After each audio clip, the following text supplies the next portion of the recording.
Ninth class unit number 12 का एक important theorem discuss करेंगे। सबसे पहले थ्योरम की स्टेटमेंट को आप लोगों ने अच्छे से अंडरस्टैंड कर लेना है। थ्योरम की स्टेटमेंट क्या है? Any point on the right bisector of a line segment is equi distance from its and points. वो कहता है कि any point on the right bisector of a line segment, अगर हम क्या करें, कोई एक पॉइंट ले लेते हैं, कहाँ पे? राइट बाइसेक्टर पे, ठीक है। वो पॉइंट हमारे पास लाइन सेगमेंट से क्या होगा, यानी लाइन सेगमेंट के जो एंड पॉइंट होंगे उससे इक्वी डिस्टेंस पे होगा। सबसे पहले तो ये मालूम होना चाहिए कि राइट बाइसेक्टर क्या होता है और लाइन सेगमेंट किसे कहते हैं। देखें, हमारे पास राइट बाइसेक्टर की डेफिनेशन क्या होती है, या सिंपल वर्डिंग में राइट बाइसेक्टर कहते किसे हैं। यहां पे मैं एक डायग्राम बना रहा हूं। सपोज ये मैंने एक लाइन ड्रा की है, ये मेरे पास क्या है, एक लाइन है, ठीक है। ये मैंने एक लाइन ड्रा की। अगर मैं इसको नाम दे देता हूं ए बी का, तो ये हमारे पास लाइन सेगमेंट ए बी है। इसको हम क्या कहते हैं? Line segment. और उसके बाद हमारे पास राइट बाइसेक्टर किसे कहते हैं? अगर हम एक लाइन इसके ऊपर ड्रा करते हैं, ठीक है, ये जो मैंने लाइन ड्रा की है ये आपको नजर आ रही होगी। चलिए अगर हम इसको स्केल से ड्रा करते हैं, तो ये जो लाइन है, ठीक है, यानी राइट बाइसेक्टर एक ऐसी लाइन होती है जो लाइन सेगमेंट के मिड में से पास होती है। कहां से? उसके मिड में से, ठीक है। यानी कि अगर आप एक लाइन ड्रा करते हैं, लेट्स सपोज मैंने एक लाइन ड्रा कर ली, देखें, ये सिर्फ मैं आपको अभी कॉन्सेप्ट दे रहा हूं कि लाइन सेगमेंट किसे कहते हैं और राइट बाइसेक्टर किसे कहते हैं। देखिए, ये एक लाइन ड्रा कर दी, जैसा कि ये डायग्राम में आप देखेंगे, ये हमने क्या किया, एक line segment A B draw की। यहाँ पे कहते हैं any point on right bisector. अभी राइट बाइसेक्टर के बारे में बताता हूँ। Of line segment, line segment क्या है? ये मैंने एक लाइन ड्रा की, इसको हम कहते हैं लाइन सेगमेंट। इसको मैंने नेम दे दिया ए बी का। ये मेरे पास एक लाइन सेगमेंट है। उसके बाद राइट बाइसेक्टर क्या होता है? राइट बाइसेक्टर एक ऐसी लाइन होती है जो क्या करती है, इस लाइन सेगमेंट के मिड में से पास होती है। देखिए, मैंने इसके ऊपर एक और लाइन ड्रा कर दी, ये मैंने एक लाइन ड्रा की है, ठीक है। अब ये देखें कि ये ए बी जो लाइन सेगमेंट थे इसके मिड में से पास हो रही है, यानी कि ये इसका मिड पॉइंट है, ठीक हो गया। अब वो कहता है कि ये एक ऐसी लाइन जो क्या करे, लाइन सेगमेंट के मिड पॉइंट में से या मिड में से पास हो, उसको राइट बाइसेक्टर कहते हैं। ये लाइन क्या है? Right bisector. किसका? लाइन सेगमेंट ए बी का। यहां तक उम्मीद है क्लियर होगी। अब स्टेटमेंट देखें थ्योरम की, any point on the right bisector of a line segment, any point on right bisector, यानी ये हमारे पास क्या है? राइट बाइसेक्टर है, ठीक है। इसको हमने नेम दे दिया राइट बाइसेक्टर का। इसे मैं थोड़ा सा बड़ा कर लेता हूं, इस लाइन को, ठीक है। तो ये हमारे पास क्या है?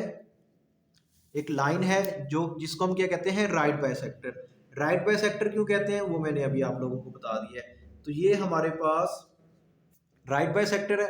वो कहते हैं कि अगर इस राइट बाइसेक्टर पे अगर हम कोई एक पॉइंट ले लें, एनी पॉइंट, ये मैंने एक पॉइंट ले लिया, ठीक है, इसको मैं, इस पॉइंट को मैंने पी का नाम दे दिया। Any point on the right bisector of line segment is equi distance from its end point. अब ये जो मैंने पॉइंट पी लिया है, ये लाइन सेगमेंट ए बी के end point A and point B, ये दोनों एंड पॉइंट से क्या होगा? बराबर फासले पे होगा। तो यहाँ पे अब हम इसे क्या करेंगे? मिला देंगे। देखें, डॉटेड लाइन में आपने इसको मिलाना है। तो यहाँ पे देखें कि इनका जो डिस्टेंस होगा वो क्या होगा? इक्वी डिस्टेंस होगा, यानी कि ये दोनों बराबर फासले पर होंगे। तो ये पॉइंट P हमारे पास लाइन सेगमेंट का जो एंड पॉइंट A और एंड पॉइंट B, इन दोनों से क्या होगा? बराबर फासले पर होगा। तो ये इस तरह आप लोगों ने क्या करनी है, डायग्राम बनानी है। इसको मैंने ए का नाम दिया, बी का राइट बाय सेक्टर पे एक पॉइंट पी लिया, ठीक है। और उसके बाद ये जो इसका मिड पॉइंट है इसको आपने सी का नाम देना है। अब देखिए यहाँ पे ये इसके ऊपर क्या है, परपेंडिकुलर है, यानी परपेंडिकुलर क्या होता है, 90 का एंगल होता है। तो ये हमने परपेंडिकुलर का ये सिंबल आपको नजर आ रहा होगा, ठीक हो गया। अब ये जो अभी मैंने ये राइट बाय सेक्टर एक लाइन ड्रा की है, इसको आप नाम दे दो, ठीक है। इसको मैं नाम दे देता हूं एल एम का, यानी कि ये हमारे पास ये जो लाइन मैंने ली थी, ये लाइन जो राइट बाय सेक्टर है, इसका नाम क्या है, जैसे आप लोगों का कोई ना कोई नाम है ना, इसी तरह इस राइट बाय सेक्टर जो लाइन है इसका नाम है एल एम। अच्छा, अब ये थ्योरम की डायग्राम तो आपको समझ आ गई होगी। स्टेटमेंट कैसे याद करनी है, जो स्टेटमेंट आपने याद कर लेनी है, अच्छे से माइंड में बिठा लेनी है। इस स्टेटमेंट के मुताबिक आपने डायग्राम बनानी है। ये जो डायग्राम मैंने यहाँ पे बनाई है, ये कैसे बनाई है, ऐसे हवा में नहीं बना दी, इसके मुताबिक बनाई है। Any point on the right by sector, कोई भी पॉइंट ले लें, कहाँ पे, राइट बाय सेक्टर पे। राइट बाय सेक्टर का बता दिया है, of a line segment is equi distance from it's, कहते हैं वो जो पॉइंट आप लेंगे इस लाइन सेगमेंट पे, ये जो राइट बाय सेक्टर पे हमने ये पॉइंट पी लिया, ये पॉइंट पी इक्वी डिस्टेंस से है, बराबर फासले पर है, कहाँ से, इधर से ए से और इधर बी से, ये क्या है, बराबर फासले पे है। तो इस तरह आपकी क्या हो जाएगी, डायग्राम बन जाएगी। अच्छा, अब आगे हम गिवन प्रूफ और कंस्ट्रक्शन को डिस्कस करने से पहले कुछ इंपॉर्टेंट सिंबल्स हैं, वो आपको मालूम होना चाहिए जो इस थ्योरम में यूज होंगे।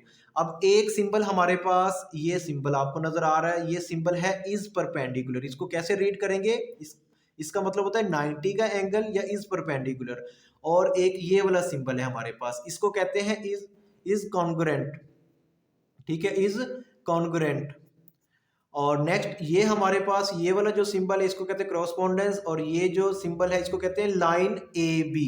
लाइन ए बी, जैसे यहाँ पे मैंने अभी हम पढ़ेंगे लाइन एल एम, यानी कि ये जो मैंने एक लाइन ड्रा की है इसको हम क्या कहते हैं, लाइन एल एम।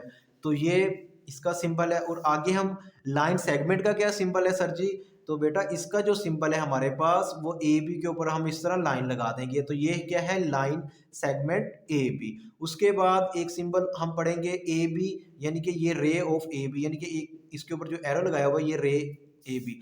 और ये वाला जो सिंबल है ये आपको नजर आ रहा है, इसको कहते हैं triangle, triangle A B C. और ये वाला जो सिंबल है ये एंगल को डिनोट करता है, अब ए बी सी यानी एंगल ए बी सी। और अगर हमारे पास ये ए बी क्या है, लाइन सेगमेंट है जिसके ऊपर ये है, उसके साथ अगर एम लिख दें तो वो हमारे पास क्या होता है, measure of line segment A B. इसी तरह ये दो लाइंस आपस में क्या है, पैरेलल है, तो ये पैरेलल का सिंबल्स है। तो ये सिंबल्स इंपॉर्टेंट आपको आने चाहिए, आपने रट्टा नहीं लगाना, इसके बारे में आपको नॉलेज होना चाहिए कि इसको हम क्या कहते हैं। अब हम थ्योरम को डिस्कस करते हैं। थ्योरम की स्टेटमेंट और डायग्राम मैंने आपको अच्छे से क्लियर कर दी है। नेक्स्ट हमारे पास गिवन डाटा है।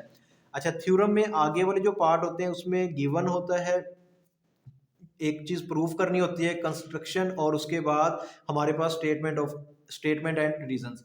गिवन हमारे पास क्या चीजें हैं जो स्टेटमेंट में गिवन होती है, देखें, a line LM intersect the line segment AB at the point C such that line, देखें ये जो सिंबल है ये लाइन क्या है, line LM perpendicular AB and line segment AC यानी कि AC और BC आपस में क्या है, कॉन्ग्रुएंट है। पॉइंट जो P is point on LM, देखें वो क्या कहता है, वो कहता है कि हमारे पास एक लाइन है LM, ठीक है। ये जो लाइन थी LM, ये वाली लाइन LM, इसने क्या किया, इंटरसेक्ट किया लाइन सेगमेंट AB को। देखें मैं दोबारा बना देता हूं डायग्राम। देखें, एक हमारे पास ये लाइन थी AB, ठीक है, ये लाइन क्या है, AB, रट्टा नहीं लगाना, लाइन, ठीक है, ये हमारे पास लाइन सेगमेंट ए बी है। अब वो कहते हैं कि a line L M intersect, जब हमने इसके ऊपर एक और लाइन ड्रा की, ठीक है, ये लाइन क्या है, एल एम, ये क्या है, एल एम। ये जस्ट आप लोगों की अंडरस्टैंडिंग के लिए मैं दोबारा ये डायग्राम बना रहा हूँ। वो कहते हैं कि a line L M intersect the line segment, ये लाइन सेगमेंट को इंटरसेक्ट किया कहाँ पे, पॉइंट सी, इस पॉइंट सी पे जस्ट यही लिखा हुआ है।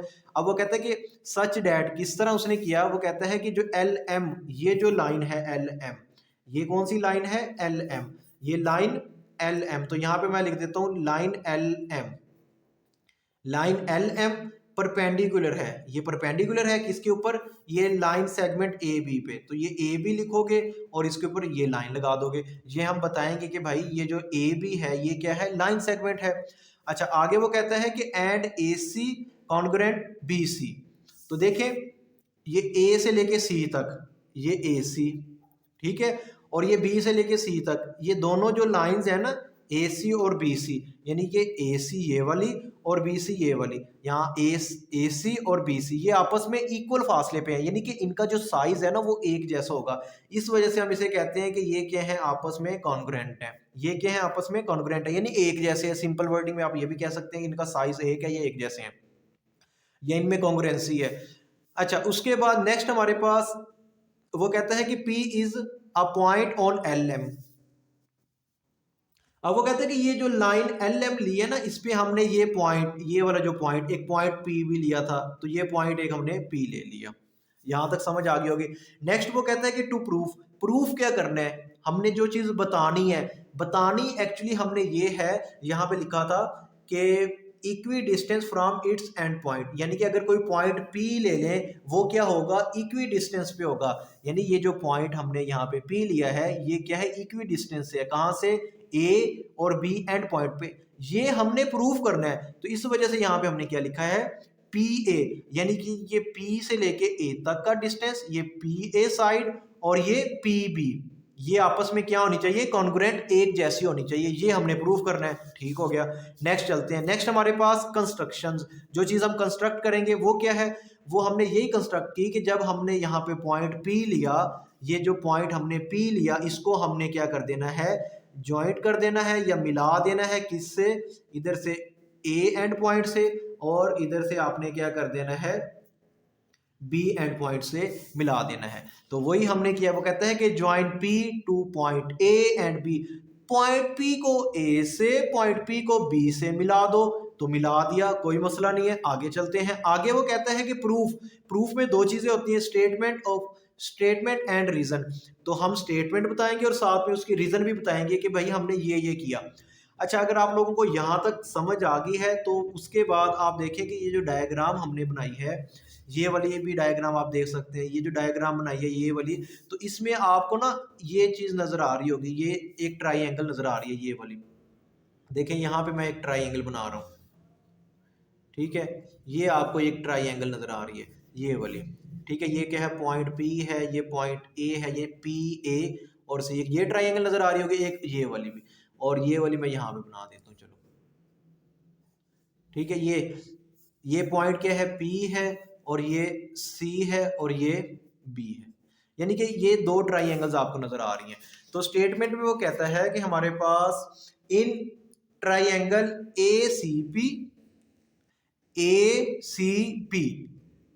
क्रॉसपोंडेंस ट्रायंगल BCP, यानी कि ये क्या, इनके इनमें आपस में क्या है, क्रॉसपोंडेंस है, यानी कि ये दोनों एक जैसे ट्रायंगल्स हैं, क्रॉसपोंडेंस हैं। तो अगर ये आपस में इनमें क्रॉसपोंडेंस हैं तो इनकी तमाम साइड्स भी आपस में क्या होंगी, एक जैसी होंगी, कॉन्ग्रुएंट होंगी। ये चीज़ हम आगे प्रूव करेंगे। अब देखें आगे वो कहता है कि AC कॉन्ग्रुएंट BC, ये A से लेके C तक ये और B से लेके C तक ये भी आपस में क्या है, एक जैसी साइड्स हैं, तो ये कॉन्ग्रुएंट है। तो ये चीज क्या है, गिवन में है, तो ये चीज ऑलरेडी गिवन में है, डायग्राम में आप देख सकते हैं। नेक्स्ट वो कहता है कि angle ACP angle BCP, angle ACP अगर आप यहां पे देखें डायग्राम में ACP, तो यहाँ पे ये 90 का एंगल है ना, ये कौन सा एंगल है, 90 का, इस वजह से हम इसको क्या लिखते हैं, ACP और उसके बाद BCP, इसमें BCP, तो ये क्या लिख दिया, BCP, ये आपस में क्या है, ये भी कॉन्ग्रुएंट है। तो वो कहते हैं कि एंगल ACP एंगल BCP ये क्या है, कॉन्ग्रुएंट है। तो गिवन PC लाइन PC, ये PC, ये जो PC परपेंडिकुलर, यानी ये जो PC लाइन है हमारे पास, इस लाइन सेगमेंट AB पे क्या है, परपेंडिकुलर है, so that each angle at C is 90। तो वो कहता है कि ये जो C हमारे पास पॉइंट है, यहाँ पे जो भी एंगल मिल रहा है, ये वाला और ये वाला, ये दोनों क्या है, ईच एंगल क्या है, 90 का। नेक्स्ट हमारे पास पीसी और पीसी। देखें अब ये पीसी पीसी कहाँ से आ गया, अब देखें अगर इस ट्राइंगल को देखते हैं तो इसमें भी ये साइड हमारे पास क्या है, पीसी है, यानी कि ये देखो ना, ये साइड भी पीसी है, ये इस ट्राइंगल के लिए भी है, और इस ट्राइंगल में भी ये साइड क्या है, पीसी, ये पीसी। ठीक है, ये दोनों में क्या है, कॉमन है, तो ये भी क्या होंगी, आपस में एक जैसे हैं, तो ये भी क्या है, कॉन्ग्रुएंट।